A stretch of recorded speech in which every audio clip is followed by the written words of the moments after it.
Ya, Satgas COVID-19 menyebut klaster penularan COVID-19 di sekolah perbandingannya lebih sedikit dibandingkan pelaksanaan PTM yang aman. Bagaimana Satgas COVID-19 menyoroti adanya klaster sekolah di masa pembelajaran tatap muka? Kami telah terhubung melalui sambungan Zoom dengan Bapak Alexander Ginting, Kepala Bidang Penanganan Kesehatan Satgas COVID-19. Pak Alex, selamat pagi.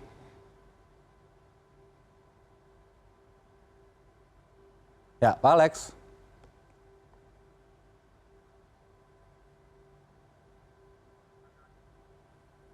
Pak Alex, bisa mendengar suara kami dari studio dengan jelas, Pak?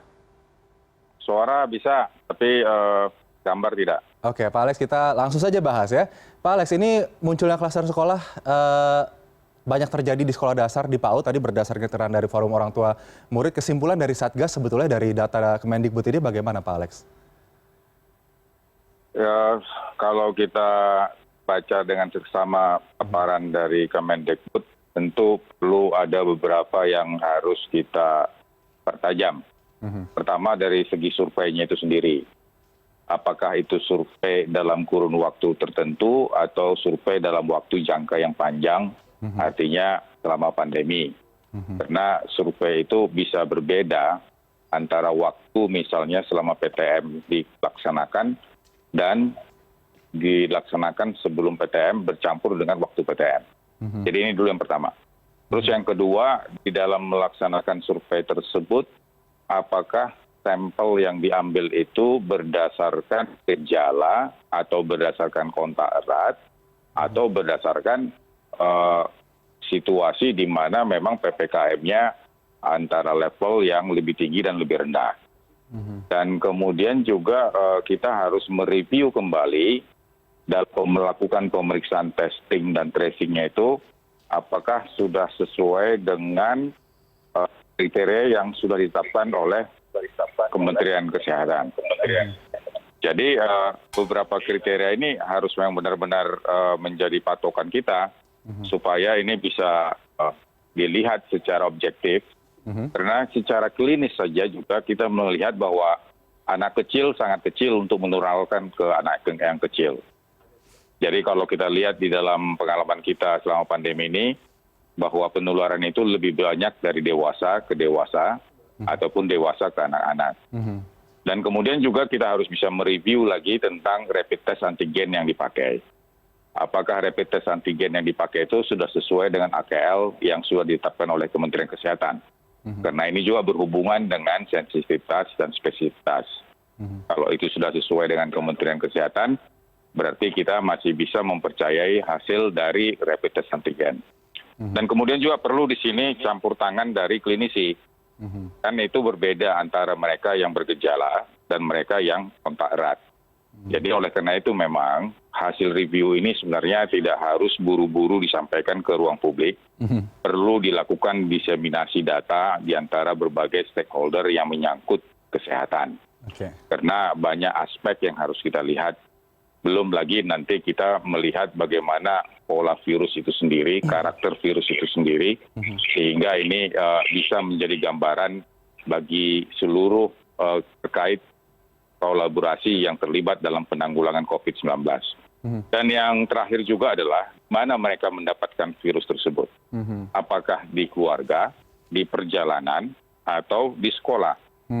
Sementara sekolah sudah menerapkan protokol kesehatan yang ketat. Mereka masuk dengan cuci tangan, kemudian mereka melakukan cek suhu, guru-guru sudah melakukan vaksinasi, dan kalau kita lihat juga sudah melakukan jaga jarak, tapi masih tetap terinfeksi. Tentu ini yang harus memang perlu kita kaji dari berbagai sudut. Itu di rumah juga harus bisa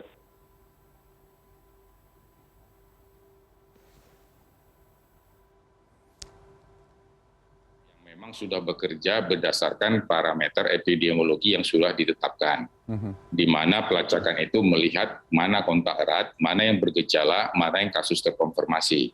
Sehingga dengan demikian, sasaran itu benar-benar bisa kita capai.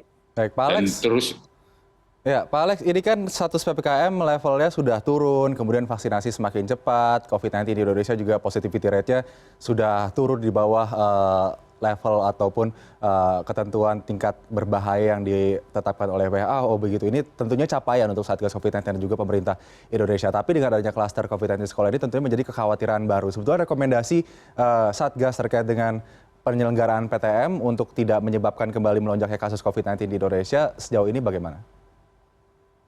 Ya, jadi evaluasi kita tentu di dalam tiga perjalanan murid dari rumah ke sekolah.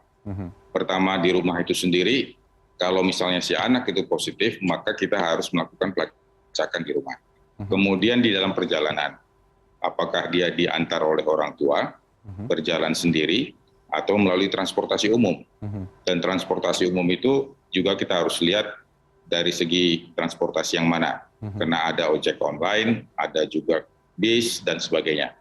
Dan kemudian di sekolah juga populasi itu bukan hanya guru saja. Di situ juga ada kantin, ada petugas cleaning service, ada penjaga sekolah, dan sebagainya. Dan kita yakin ini pasti sudah disiapkan oleh Dinas Pendidikan, bahwa mereka ini semua sudah vaksinasi, sudah melaksanakan protokol kesehatan, tetapi tentu ada hal-hal tertentu yang masih abai. Misalnya pada saat ke toilet, di mana di toilet mungkin ruangannya mungkin di dalam melakukan penata laksanaan, pembersihan, higiene dan sanitasi, atau juga mungkin saat makan, saat mereka istirahat, main-main ataupun keluar dalam istirahat antara waktu belajar dan waktu istirahat, tentu ada di situ proses makan minum. Dan tentu ini juga harus bisa diatur bahwa kendati pun mereka sudah di sekolah, proses makan minum ini juga harus berjarak. Kalaupun ada yang jualan di kantin, sistemnya juga harus take away.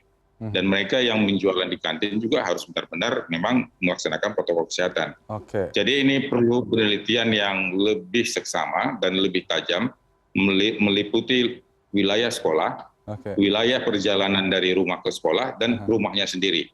Sehingga pelacakan kontak ini harus terkoneksi antara sekolah dan PPKM di tingkat desa dan di kelurahan. Baik Pak Alex, jadi kalau saya merangkum begitu tadi yang dijelaskan oleh Bu Nyimas Dewi dari Forum Orang Tua Murid, memang edukasi yang sangat penting diperlukan untuk para siswa agar melaksanakan protokol kesehatan dengan ketat.